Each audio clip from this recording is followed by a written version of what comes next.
I'll call to order this meeting of the Greenfield Conservation Commission on 6/8, on June 8th, 6:36 p.m. And this is a virtual meeting over Webex, and if for some reason the meeting is interrupted, it won't be resumed. Yep, and everything will be continued to the June 22nd meeting. Continued to the next meeting on June 22nd. Thanks, Kathy. No problem. And unfortunately, the next item was going to be the minutes, and those are not ready. I apologize. Hopefully should have them all. What's that? So we'll table that one for till next time. Yep. Great. All right. So it looks like the first order of business is a public meeting for an RDA for the milling and repaving of parking lot at 225 Mohawk Trail, the Big Y parking lot. Is anyone here representing the yes, the Mr. person Chair. filing? This is Tony Winseski with SVE Associates. Hey, Tony. Hi, everyone. So we're here. Erica might have been on the board a number of years ago when we went and did a similar process to do the repaving, milling and repaving in front of the Staples building. And this, as you know, when we went through the trimming, the notice of intent in order of conditions, most recently there was talk of Big Y expanding, and so they're looking to upgrade and improve the existing site. And even though the action that's proposed is an exempt action under 1058, you're still required to apply for a request for determination to the local commission and inform them of what your intentions are for the project. So I'm not sure if Cassie could bring up the plan that we submitted along with the RDA, and that we also had Ward Smith go out and flag the wetland resources west of the entrance. And he did that, and a copy of his report is part of our request for determination application. And so you have the Big Y site aerial here, and you'll see two colors. The yellow color of the parking area is the phase one portion, which Big Y is going is planned to do this summer. And then there's a pink or reddish section up what used to be east of the Olympia Sports area store. That's a phase two and maybe possibly next year's paving project. So with this project, there is no excavation. We're not totally reclaiming the parking section and putting down all brand new pavement. This will be what we call a milling operation. So they bring in a machine that grinds, and they're going to take the top 1.5 inches of the existing pavement off. And so they grind that, and the millings that result are taken off the site and actually are going to be taken to a facility, Andrex facility, for reclamation. And then they come back and they put 1.5 inches of brand new pavement over the existing pavement that's left there.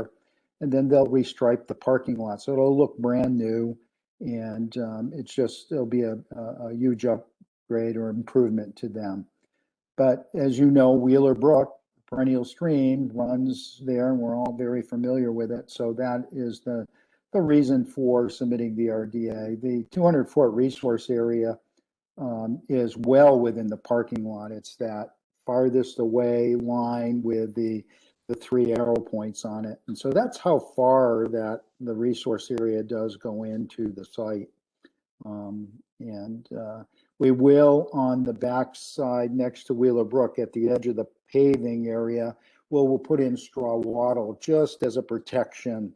In case something were to happen there, we do have protection along the edge of the area, so that, you know, we're not proposing not to do anything. We will do that just as added protection in case, you know, say there was a malfunction in the dump truck that has the millings and it got dumped or something. I mean, chances of that happening are very, very remote.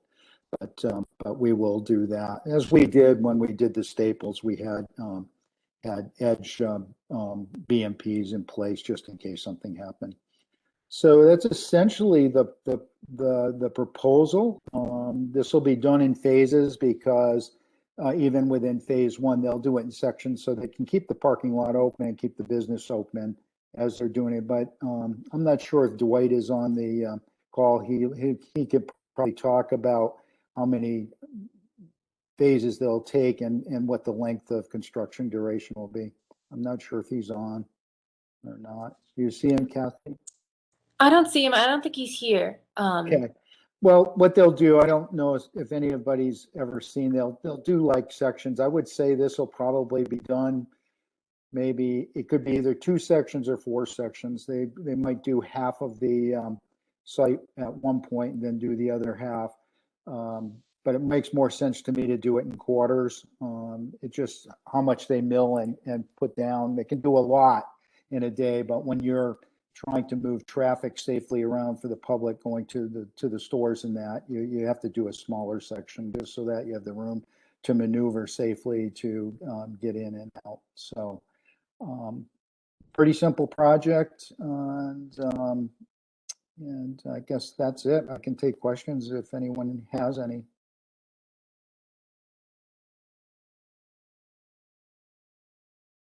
Thanks, Tony. This is Kristen. I'm just curious, do we have the limit of the resource areas illustrated on the plans?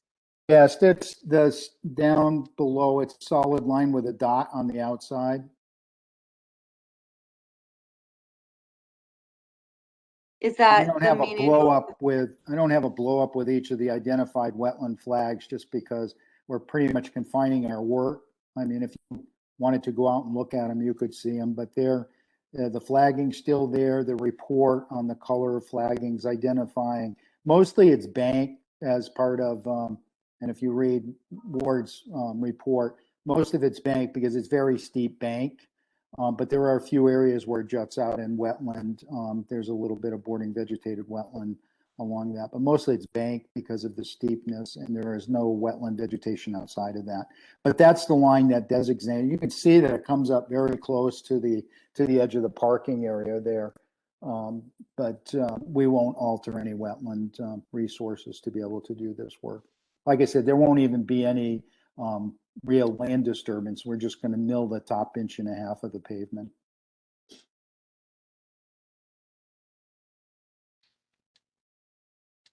Yeah, Kristen, I don't know if you could see where I was showing it with my cursor before on the plan here. Oh, where is it? It just doesn't look like it's labeled, or there's no differentiation between riverfront area or mean annual high water or BVW. I just can't see what's going on there. Oh, so this one's the 200-foot riverfront area. This is the 100-foot buffer zone. What is this, the 25 no disturbance zone? Yeah, it's your no disturbance zone. That's the local ordinance. Mm-hmm. Yeah. Oh, No, is it's there the- like a tiny little call out in white? I see it. I missed that. Thanks, guys. Mm-hmm. Yeah. Here's Yeah, I 200. typically, if we were doing a Thank grading, you. if we were doing where we're actively doing grading and it was very specific, I would have had a detail that would have outlined all of those individual flags by number. That's how we do it. In our site visit, we would have most likely walked so that the commission could see those individual flags and follow them. That's typically what we do. With this project, I mean, even though we went and we flagged all of that, just to make it part of the record, I didn't feel it was necessary to detail that resource area as is, because it's the actions that we're doing are exempt and we're not altering the resources. We're more or less informing the commission of our intention, and they should stay right on the pavement, and there should be no I guess, added mitigation or issues, which, you know, if you were doing a brand new construction site or something, you get into those types of details to make sure that the grading and so forth doesn't alter the wetlands, or if you do, you're mitigating appropriately for those impacts.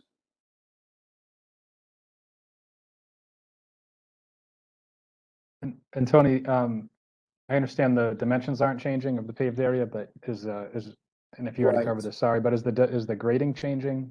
No, Significantly at no. all, or no? No, we're just gonna, so if you were to think of a slice through the parking lot, typically in a commercial site, I don't have any cores, so I can't be exact on this, but typically in a commercial parking lot like this, there would be 4 inches of asphalt, and sometimes there's 6 inches of processed stone over 12 inches of gravel base. So in this operation, all we're going to do out of that 4 inches of asphalt, we've got a grinding machine that's going to grind 1.5 inches depth over the entire parking lot in sections. And then we're going to come back and just put 1.5 inches overlay and bring it right back to the grade that it's at. And then we'll come back and we'll stripe the pavement, parking space markings and so forth. And that's the operation. So there's really no external grading or any of that. It's all right on the existing hard surface. Got it. Yeah. It's similar, driving down the freeway where you see, on 91 where they do milling and then repaving without tearing up the whole road. This is the same thing, although it's in a commercial sense here. Hi, this is Travis. I just wanted to clarify that there aren't any storm drains in the parking lot, correct? Oh, there are. There's an underground storm drain system, an infiltration system. I don't have all of those plans. I don't know if they even exist. So those storm drain systems, they'll all be protected. They're protected because you could get a little bit of milling, but we don't have to, in this case, we don't have to, where you see a lot of times adjusting rims in that. We don't have to do that. They'll be paving right back to the original elevation. So there's no change in grade. So will you use some kind of like a sock or something in a storm drain? Okay. Yeah, they'll be, we call them a silt sack or something like that, where they fit right underneath the grate. And I don't believe there are a lot. There are some. Most of the water in this parking lot runs to that weir curb opening outfall to the stream on the east side of the entrance in off of Route 2. I think everybody's pretty familiar with that location. Cassie, there was a commission action before we did the bioretention and the tree trimming for that because it had washed out and there was a problem there. But that's where the majority of the water goes from this parking lot. So the millings happen, they get swept, the parking lot gets vacuumed because you don't pave right over a bunch of loose material. So it's got to be cleaned, and then they tack coat it, and then they repave over the top of it.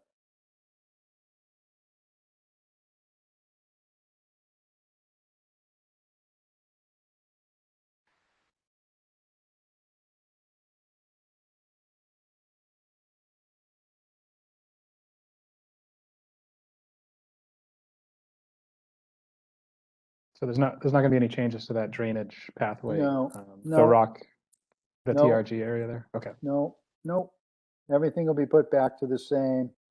The same elevations. The machines are set to put down a certain amount so that we don't want to have humps in there. It's got to be back to the depth that we mill.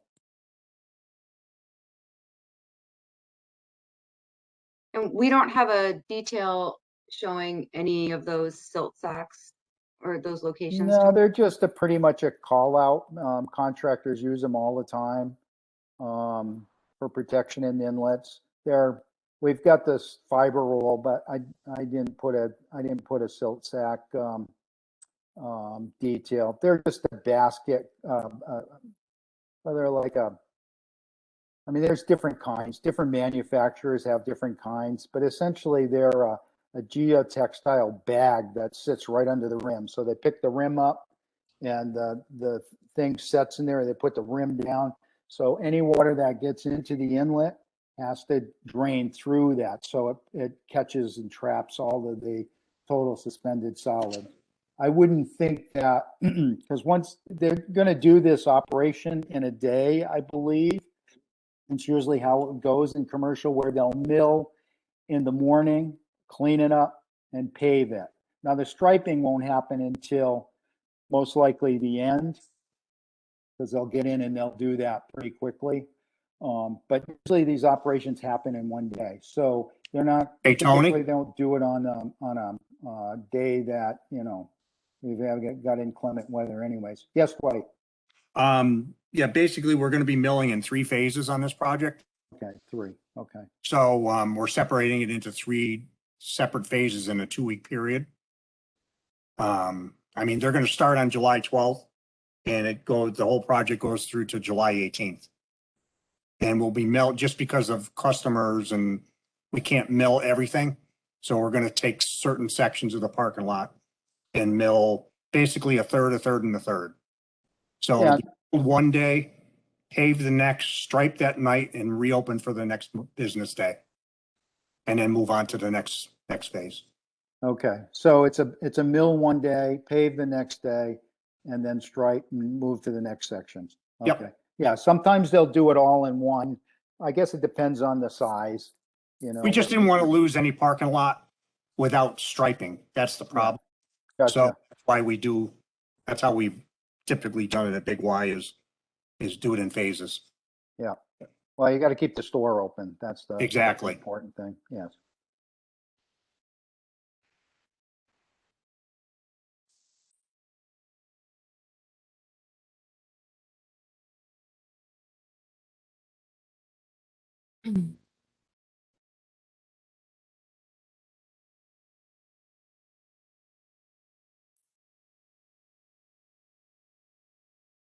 And so I was just pulling it up here. So the part of the act that speaks to this kind of action in what they're coming to say is that it's exempt under 10.58, which is the Riverfront section of the act, section 6. And I want to know, I'm trying to see do you know which part exactly it is, Tony? I got A. that whole section 6. I think it's A. Yes. Okay.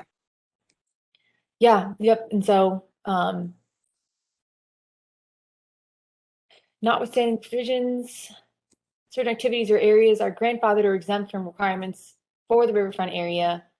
Any excavation, structure, road clearing, driveway, landscaping, utility line, rail line, airport owned or political subdivision, owned by a political subdivision, marine cargo terminal owned by a political subdivision, bridge over 2 miles long, septic system, or parking lot within the riverfront area is in existence on August 7th, 1996. Maintenance of such structures or areas is allowed, including in any activity which maintains a structure, road, limited to repairs, resurfacing, repaving, but not enlargement, clearing, landscaping, etc., in its existing condition without the filing of notice of intent for work within the riverfront area.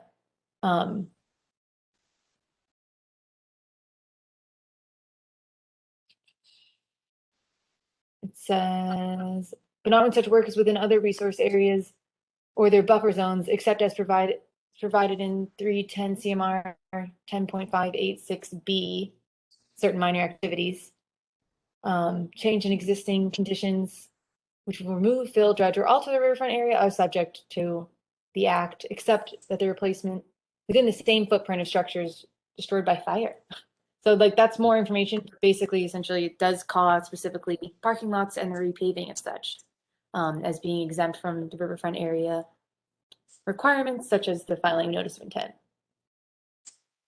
The one thing I'm curious about though is that it says, but not once it's exempt, but not when such work is within other resource areas or their Mhm. buffer zones. And it seems that there are wetlands there. And so this is going to be within the buffer zone of the wetland.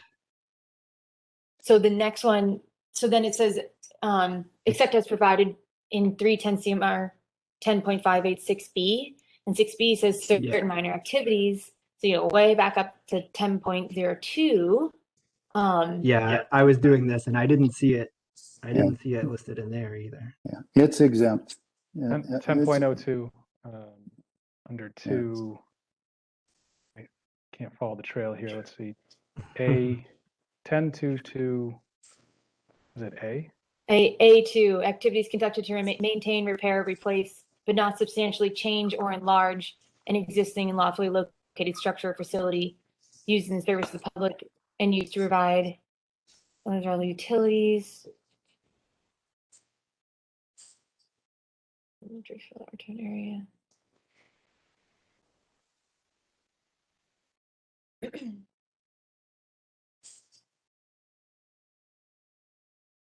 Minor activities within the buffer zone and outside any areas specified in 1A through E,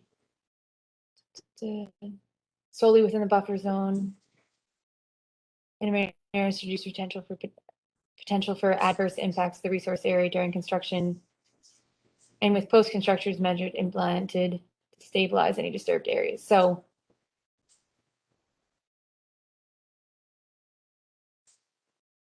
it seems like B1 is kind of just saying like, if there's not going to be otherwise, it's only in the buffer zone. There's no BBW impacts proposed here.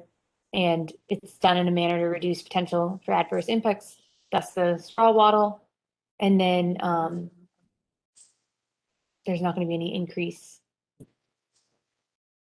to the existing footprint.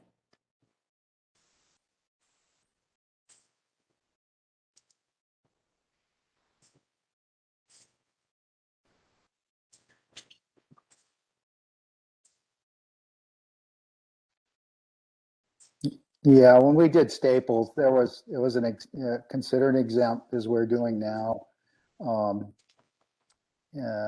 And I believe we just received a negative determination with conditions, which we would expect on this application also. Cassie, on the RDA application under section B and determinations, the applicant checked B, C, D, and E. C, D, and E are all based on whether the work is basically exempt, but B is asking for a determination on whether the boundaries of the resource as depicted on the plans are accurately delineated. And I'm curious, do we have a site walk, or have we looked at the wetland delineation or the resource area delineations? So they submitted the delineation completed by Ward for, I think it's called Wendell Environmental. And then also I did a site visit on the 4th. And we also just recently, had a resource area delineation for at least part of it that was done for that notice of intent. I don't know how that comes into play. Yeah, but that is it the same? That means that would make sense, right? For the that would make sign. sense to me. And so since we issued an order of conditions, it kind of says that we liked that delineation. So, or the commission did. That makes sense. So, Kristen, do you think B shouldn't be checked in the RDA here, or? You can does anybody take it else have out. If there's a concern, I don't want to hold up this application so we can get going. So it's an exempt activity that doesn't matter. We elected to, delineate the wetlands in the field. If you feel you need to go out and look at that to satisfy yourself, I would just say we will not ask you to do that, and we'll just hopefully you'll issue a negative determination on the work that it's not subject to the Wetlands Protection Act and is considered an exempt activity under the act. We did that last time. I think the commission maybe had walked all of the individual boundaries of the resource area.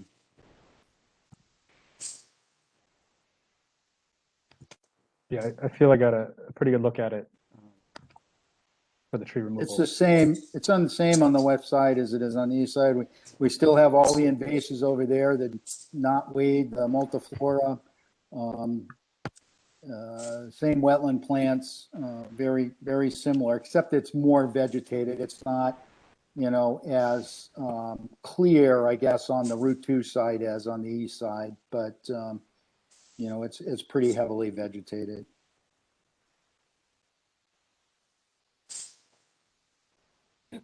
So I can see if you had a concern that you're going to lock that down, we're going to do some other work. There's no intention to do any other proposed improvements in this, except get the parking lot improved and restriped before they start doing their internal works in the building. You just summed up exactly what I was thinking, Tony. So the RDA is to lock in basically the resource area boundaries. So if we approve this as part of this RDA, any future work could potentially fall under that umbrella. Right. So, Right. you know, I agree this is exempt. I just want to make sure that we've already looked at that wetland line as part of the maybe the previous NOI, and we're all in agreement with the wetland delineation, and we've looked at that before we go ahead and stamp that under section B, subsection B as approved, you know. Or take it out. I'm fine with you taking it out. Are you thinking that this is going to get tied to a future remodel of those 3 tenant spaces? No, that wouldn't apply, Dwight. Oh, okay. So I'm not getting the question then. I think it was just a concern about accepting the current delineation without having seen it in in person necessarily, at least on the west side. Yeah. Okay. Yeah, just in case, say, someone wanted to put I mean, they'd still have to come back to you for any type of action there. But say, who knows? I mean, say you put a coffee shack there or something, you know. If they were to approve this boundary, it'd be locked in for 3 years. And I mean, I had the site visit. Now, we did not walk in the wetland area there to confirm stuff. There were no commission members at that site visit. So if there are concerns of that being there and locking them for 3 years, let's just remove B. Well, I request that you remove section B from our request and just act on section C and D and E. And issue the negative termination on those.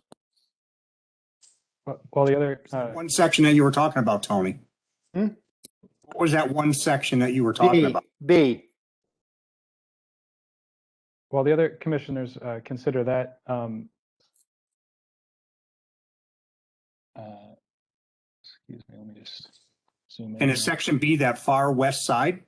No, I'm talking about the B and the determinations.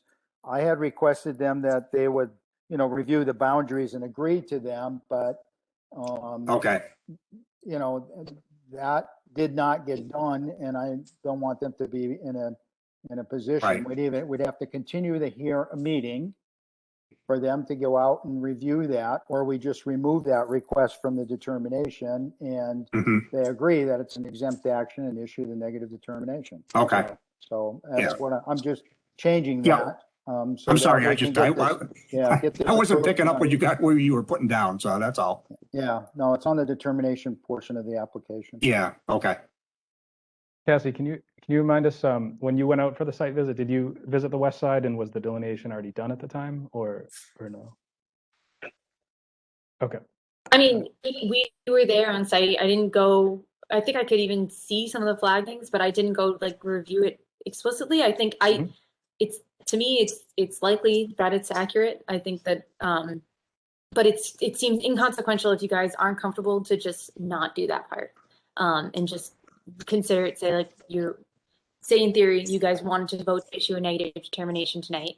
You could say, you know, the commission votes to issue a negative determination type 3, so we can have conditions. Conditions would be to, you know, have the straw models installed and to let me know when they're installed before you start paving.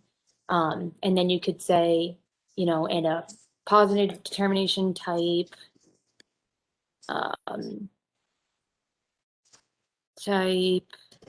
2B, bounded the resource area listed are not confirmed in this determination.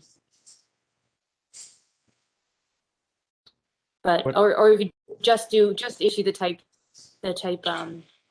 negative type 3. Yeah, I would just do that. Just Cass, just do that because they, you know, then if any other work had to go on there, we would just file another application anyways. But Right. that wouldn't lock down, it would not lock down that boundary because the commission hasn't reviewed it in detail, and we're fine with that. Any commissioners have any concerns with removing B before considering the rest, or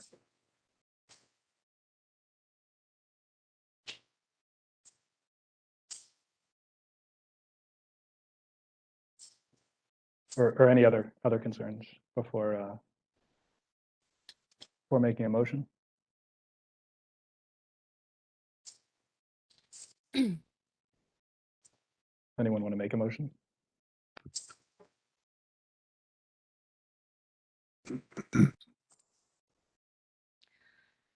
Make a motion to. Hold on a second. Cassie, because this is a public meeting, do we technically like have to ask if any members of the public want to say anything? And then do we have to, is a public hearing, do we have to close a public? Yeah, you only have to close Meeting? a public hearing. Yep, you only have to close a public hearing, which is for a notice of intent, or an NRAD, things of that nature. This one's listed as a public meeting, so it doesn't need to be closed through a vote or anything. And then, yes, you can ask if any of the members of the public have any comments, absolutely, but there are no members of the public present, and I have not received any comments.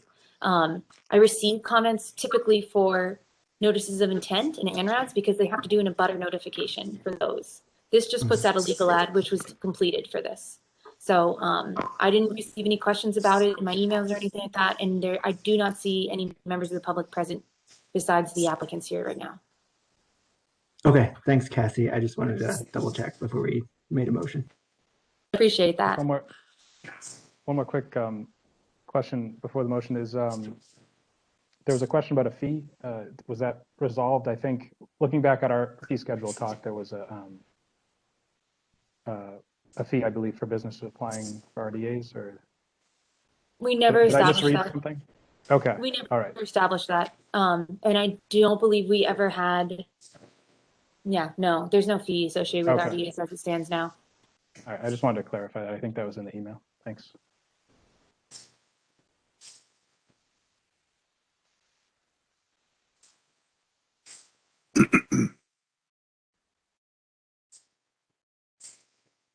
Did, Okay. Make a sorry, motion go ahead, to Erica. find a negative determination for the Big Y repaving in that it will not dredge, alter, change the existing footprint. And yeah. I'll second Do we have that. great. Any against or? Okay. All right. So the motion passes to issue a negative determination on RDA for the milling repaving of 225, 245 Mohawk Trail. Yeah, thanks for coming Do we and explaining. Oh, sorry. Go ahead. Do we also have to do the 25 foot or no? The town. No. Yeah, you can just say Jordan Crest is not so yeah, another vote saying that it type 6, determination type 6, not subject to review and approval by the under the Greenfield Wetlands Protection Ordinance.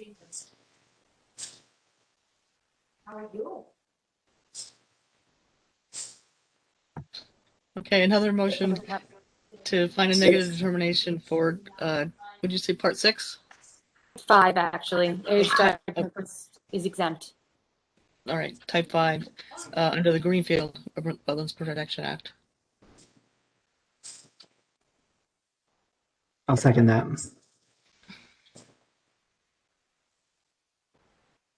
We'll be back in person soon. So. Okay, any against the negative determination? Right. Thanks, Erica. I'm sorry, I didn't hear that. I was Can just you saying say thanks that? to Erica for catching that. I guess sounds Oh, yeah. like it's unanimous. It is unanimous. Sorry, I'm not sure the sort of follow-up statements I'm supposed to make on these, but yeah, so 2 negative determinations. Thanks for coming to present, Tony and Dwight. But thank thank you you. for your time. Thank you, Yeah. and we'll be in touch before we start construction. Cassie, if you can just send me the negative determination when you're completed with that, I'll make sure it gets to Dwight and to the contractor. Okay? Perfect. Yep, I can do Okay. that on Friday, probably. Yeah. Okay. Yeah. Thank you all. Have a great All night. right. Thank you. Thank you. See you later.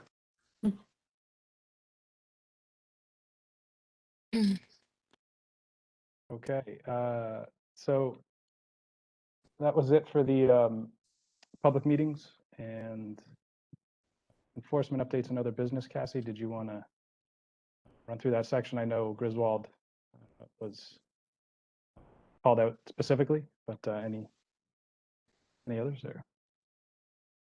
So I'll start with enforcement updates for 21 Spring Terrace. So I don't even remember, this was the parking lot that got paved or expanded when it shouldn't have been into the riverfront area. The mitigation for that, it was decided just to do plantings along the rear of the driveway with a native non-invasive plant. She's in the process of doing that, no problem. And she had a question about potentially doing more work back there. She wanted to install a patio area that's about 10 by 12, and then some 4-foot wide stairs, about 4 to 5 steps.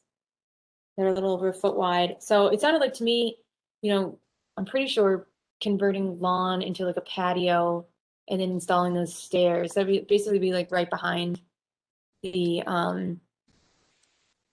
driveway. So she wanted to know like what would be required to do that. That seems to me like, I don't think that it would be exempt. I think that she would need to do a separate permit for that, right? I think I can pull up the just the mass Yeah. solver. This is in Riverfront, right? Yeah, I think it's like just barely in there, but it is, and that was why we had to do the enforcement originally, because she did increase impervious area in the riverfront area. Hold on. It might be getting close to the wetland buffer too if they're continuing back into the yard. Mm-hmm.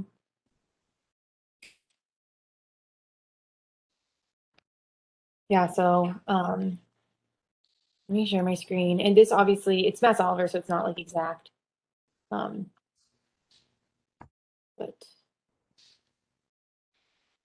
this is her house, and so you can see Gravesbrook is right here. I think I just wanted to like, oh, sorry. This measuring tool is horrible.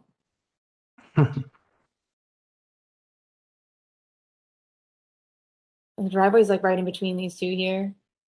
So assuming that it's somewhere like here, yeah, So I'll tell her, I just wanted to like make sure with you guys and kind of put it on your radar too, I guess generally too, because this is my second to last meeting, unfortunately. So I remember like that might be coming down the pipe. If she might not pursue it if she finds out that there has to be more permitting. I'm not sure.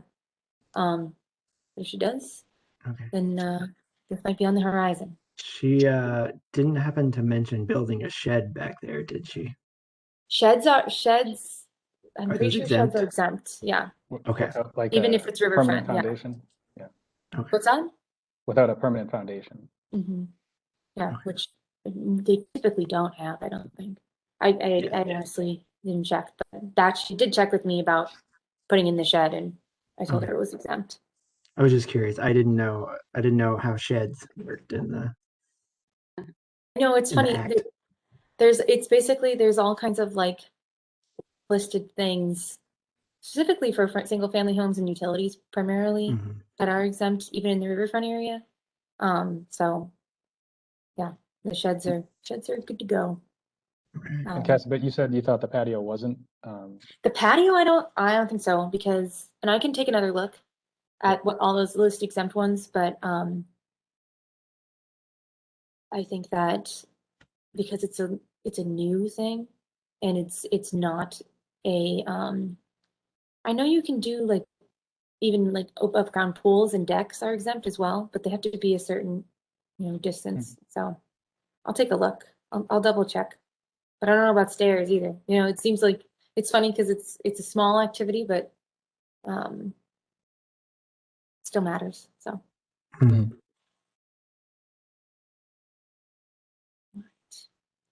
I don't know if you guys have any other questions about that. I'll move on to the next thing. No. You mentioned, sorry, at the very beginning that they were going to be doing plantings. They were working on. Did they already pick out what plants they were going to plant? Yeah, they did. Okay. I don't know if she planted them yet or not.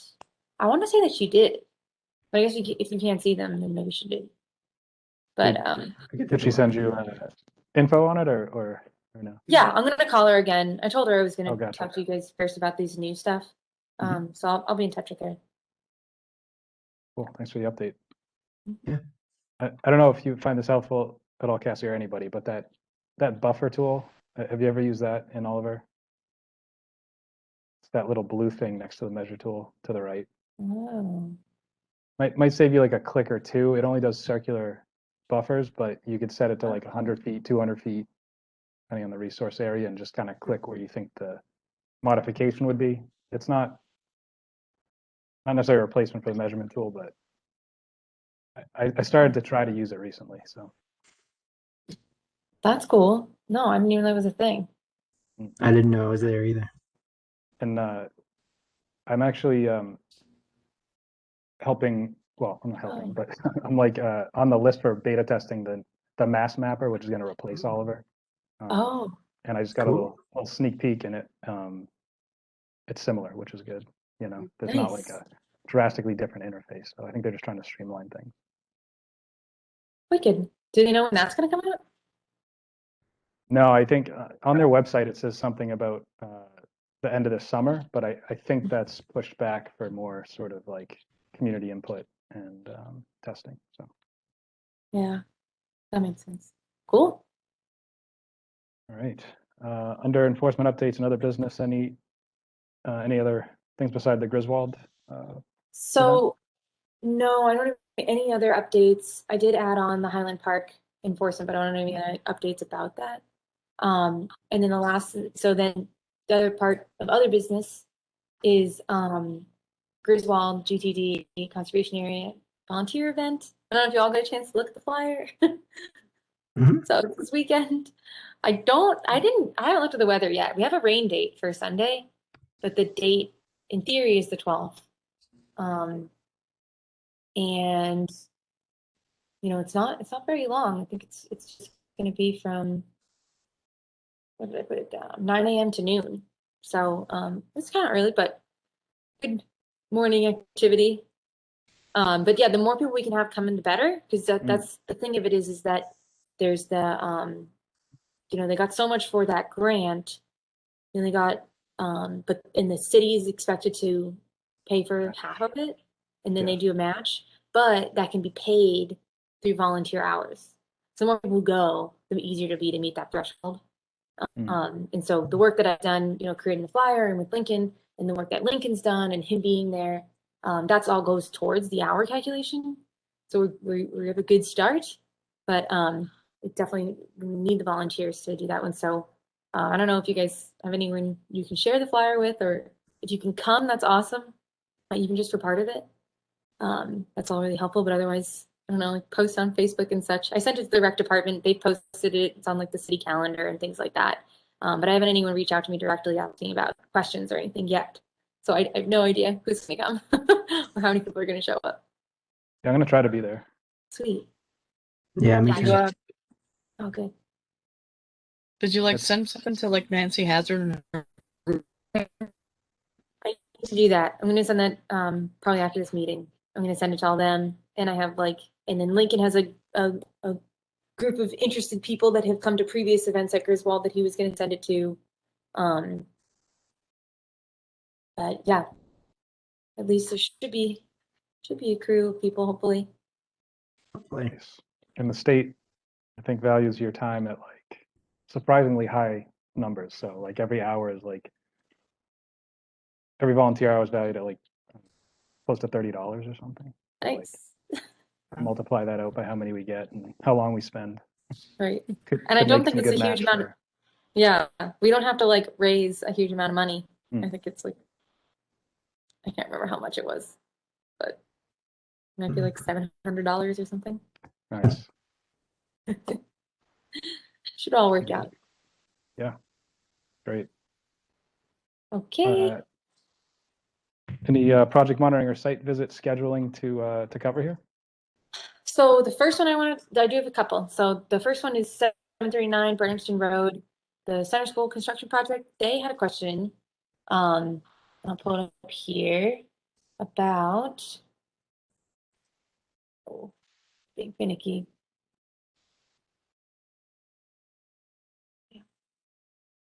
They want to do, so they're using, there's like an area of the parking that's specifically for the basketball court. So in a pretty small area. Currently, it's proposed to have, the plan as it was approved is to have Sure Pack there, which is still considered impervious. It's listed as impervious, and they've been considering it impervious in their drainage calculations. They had 2 spots within that small spot that were going to be asphalt paved for handicap accessibility. And now they're thinking that they want to do that whole square area. And I'll show you a plan that she sent me here, just as asphalt, just for, what was the reasoning she gave? Maybe beneficial in the long term in terms of maintenance, just to have that whole area. So that, I think there was something about like the accessible sections getting like covered or anything like that. So let me share my screen real quick and show you this plan. And I guess the question is, you know, is this something that you guys can consider? This is like their preliminary ask. Like, is it a minor enough change considering that it was previously considered impervious and now it's still going to be impervious, just like a different, it won't be the Sure Pack. So it's this area here. So it was like sort of pervious pavement before, and now it's like impervious pavement? Mm-hmm. So sheet flows into drain system calculations already consider Sure Pack as impervious. And so Oh, it's I see. these areas here, these ADA accessible parking spots were asphalt, and now they're like, maybe we should just do the whole thing.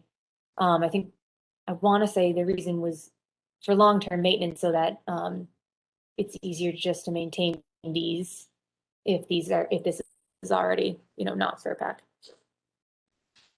I'm sorry, can you say that again? So the parking areas on the right side are impervious surface area, like they're porous pavement, basically?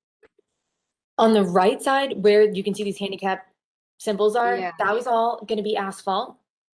And then Okay, this area was going to be Sure Pack, which they considered impervious in their calculations, but was Okay. like technically different. Now they're proposing to do the whole area, this orange shade and the handicap parking area as asphalt. okay, gotcha. And then the question before you is, does this change constitute minor change and there's no, you know, nothing required? Or do you think it's a change enough that you would need to do like an amended order? Which I don't think, I mean, my recommendation to the commission is that it does not rise to the level of amended order, but of course that's you guys' decision. Yeah, I was gonna say if they if it's already considered impervious for their calculations, that means calculations aren't going to change. So, I mean, it doesn't really seem like that big of a change to me. And to me, it would be like if they, used one type of asphalt versus another type of asphalt, for their calculation purposes. I agree. I thought we were talking about porous pavement versus non-porous pavement. It's all porous. I mean, if it's all impervious, Yeah. I don't know. I don't think imagine it's changing anything. I think it was Cassie said it previously. backwards at first. I probably did. I think so. I think I was confused too because I think Cassie said it backwards. But Well, now I'm Sorry about curious. So that. the orange area was supposed to be SurePack, which water does infiltrate, albeit not particularly quickly. But compared to like regular pavement on the handicap spots, which water does not infiltrate really in any meaningful way. And now it's all that just regular asphalt. Yep. And so I think the But it's in reason the that calculations already as that. the reason that they had to calculate it as if it is fully impervious, because I want to say that either the stormwater standards or the Act or DEP doesn't recognize SurePack as being pervious enough to be Okay. considered impervious. And so it doesn't let enough, like Fletcher said, it doesn't let enough water through to actually achieve that, like in the way that, the stormwater standards consider to be enough. And so they had to do all these calculations as if it is fully impervious. So it will be a difference in that, it won't make a difference in terms of the calculations or in the eyes of the law, but it will make a difference slightly at the end of the day because it will be full asphalt compared to the potentially slightly pervious SurePack.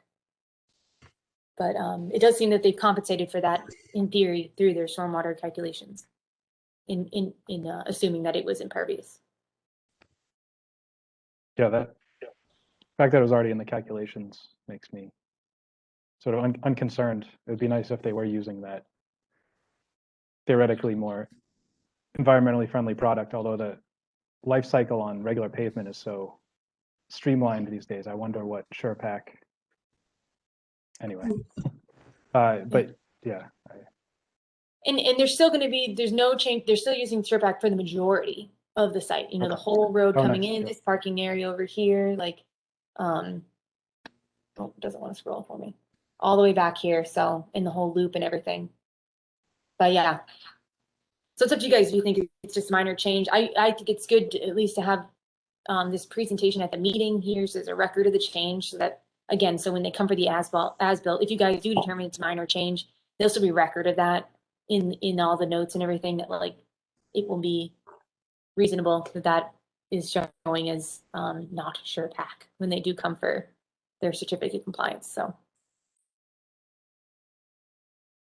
Anybody have concerns that it's not minor? Yeah, me neither. I think under the regulations, there's not really that much we can really do if, either way. It's already in the stormwater calcs. Exactly. Yeah. all right, cool.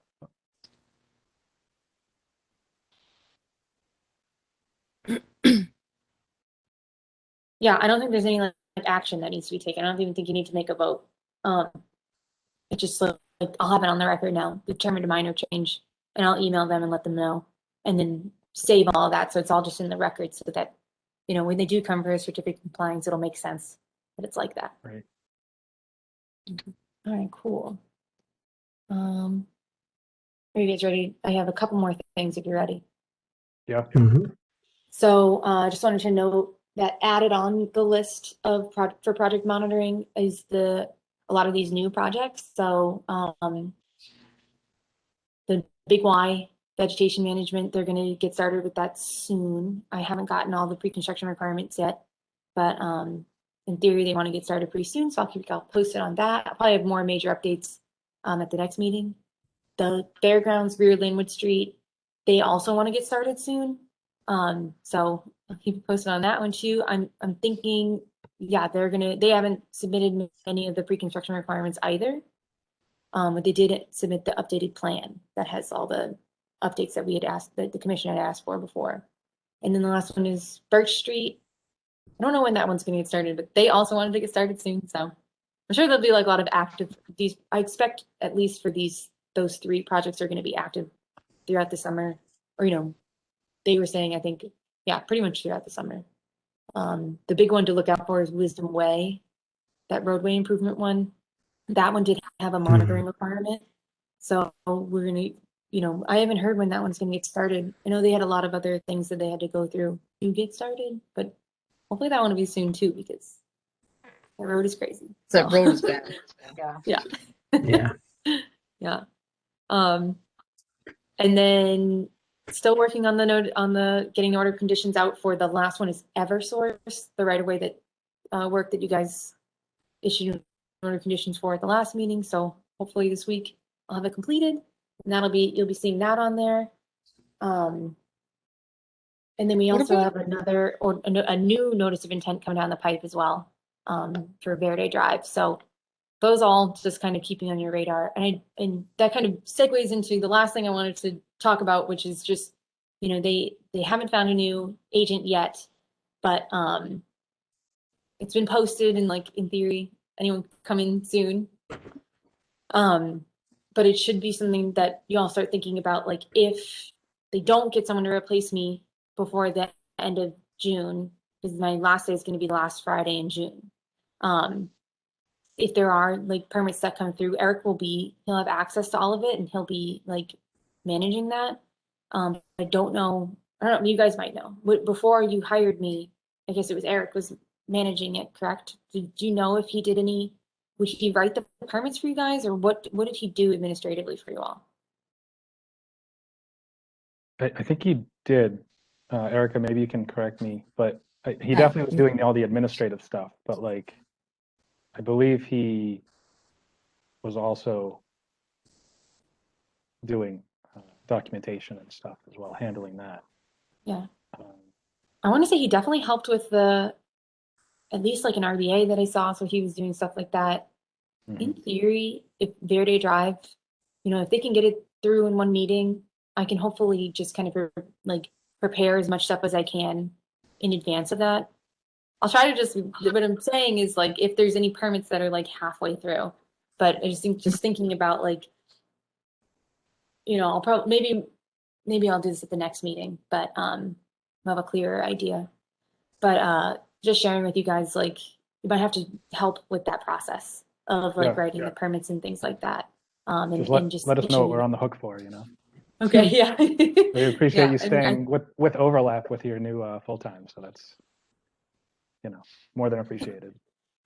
yeah, oh, it's no problem. And I want to do that. So, especially just, getting these big 3 ones, these most recent 3 or 4 orders out of the way, I think is good. So, and most of them, which hopefully will get started. So it'll just be kind of monitoring through and then doing the COCs. But by the time they're ready for their certificates of compliance, I know you'll have someone else. So should be good. Hopefully. But does anyone have any questions about that, either about what's going to happen? Or if you want to save it for the next meeting when Rachel's here as well, anyways, maybe. I don't have a question about what's happening. I just had a question about what's the monitoring. What's going on with the pizza place? Is that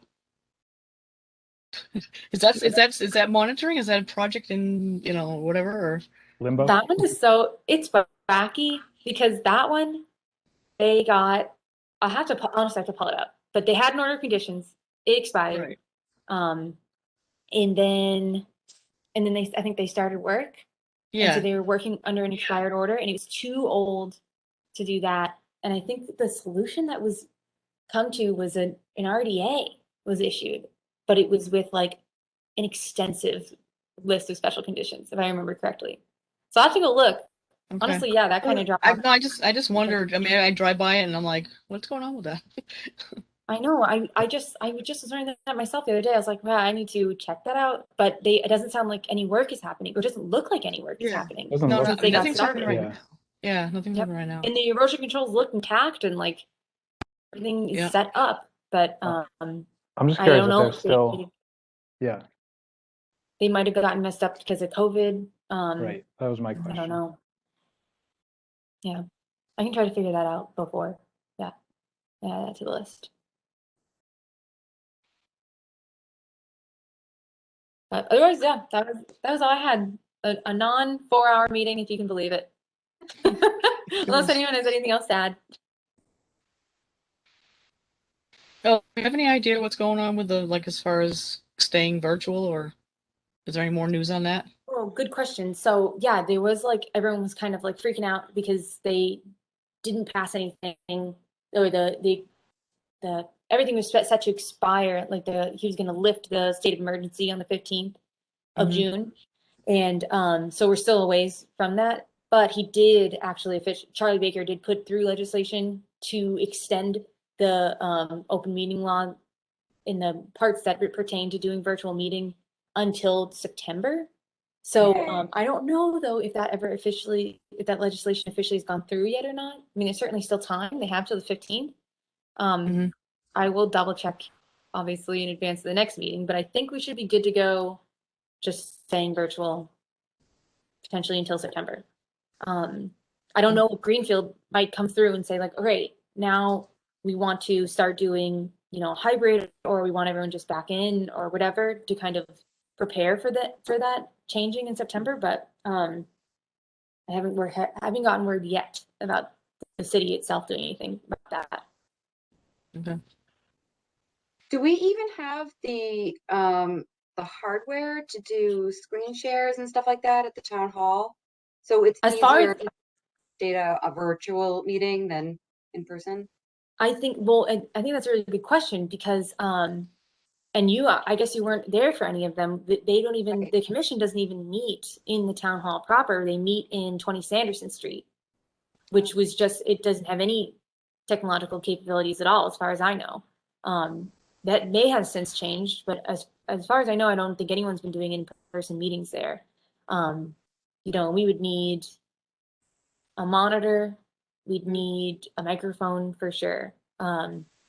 Those two things at the very least that a laptop could hook up to. And so in theory, what would happen would be that, the way I envision it is the agent would be managing the virtual meeting, right? Admitting people and projecting onto the screen any of the plans that are getting, just like I do now, if I share a screen with anything, but then also handing out the physical things in person to the people who are at the meeting.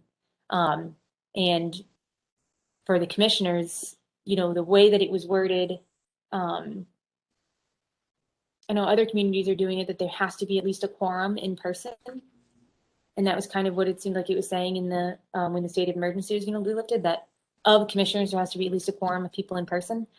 Logistically speaking, especially if you have I think our commission is small enough that it definitely makes sense to have everyone just come. And if somebody like definitely can't make it, they're like, oh, I'm going to be in the field and I'm not gonna have time to drive back to Greenfield. But I am going to have time to like get home and hop on, then that would make sense. But otherwise that would be the exception to the norm, which is just have everybody come. Because some of the larger commissions, if they have 7 or 8 people, well, only 4 of them need to be in person. So can we just each meeting schedule 4 people to be there? But it just becomes a logistical nightmare because if one of those 4, for whatever reason, suddenly can't make it, then you don't have quorum for the meeting and it can still get canceled. So it's like, it could be, and like deciding like who has to go and who doesn't have to go, and like people being sad about that. And I don't know, but this commission I think is small enough that everyone, if you guys, if it makes sense to you guys, but so yeah, I don't know. Long-winded. Just thinking about it, they, as it stands right now, as far as I know, they don't have the tech for doing it at 20 Sanderson as a hybrid. Do you have a laptop as the agent, Cassie, provided by Greenfield? Yeah, or no? they since just because I was working at home, they did give me a laptop, Okay. and I'm obviously going to return it here at the end of the month. I've also just been doing it on like my personal laptop before I got that. So, Mhm.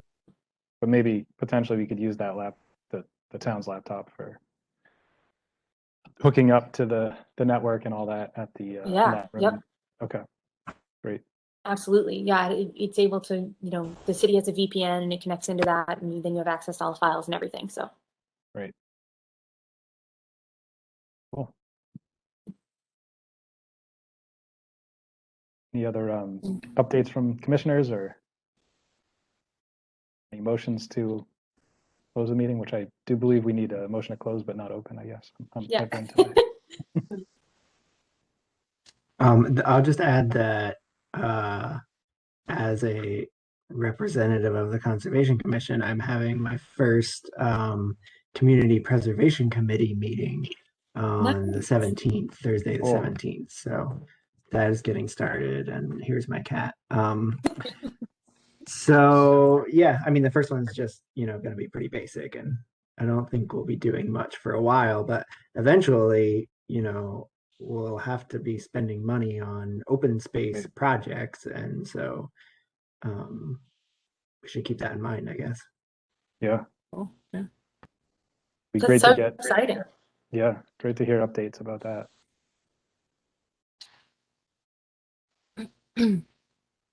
Cool. Actually, I had forgotten to notify the commission. I did like I don't think any of you need it, but I did like an Oliver training for Mount Grace recently, and I'm still putting together documents. If they seem useful, I'll send it to you guys. But I mean, there's not a lot to it, But maybe there's a few tricks in there I can bring up at a meeting or something. But Great. Well, you already taught us about the buffer tool. So. yeah, that might have been the end of it, but no, we'll see. Cool. Did we have a motion to adjourn? Yeah, I'll make a motion to adjourn the meeting. Second. Seconds. All right. Well, thanks everybody. Nice. I think nice we have quick to meeting vote tonight. I think we have Oh. to vote still. Oof. Or just ask if anyone's opposed. Is anybody opposed to ending the meeting? To the motion, rather? Awesome. All right. Well, I'll resume thanking everybody. All right. Nice short meeting. Have a good night.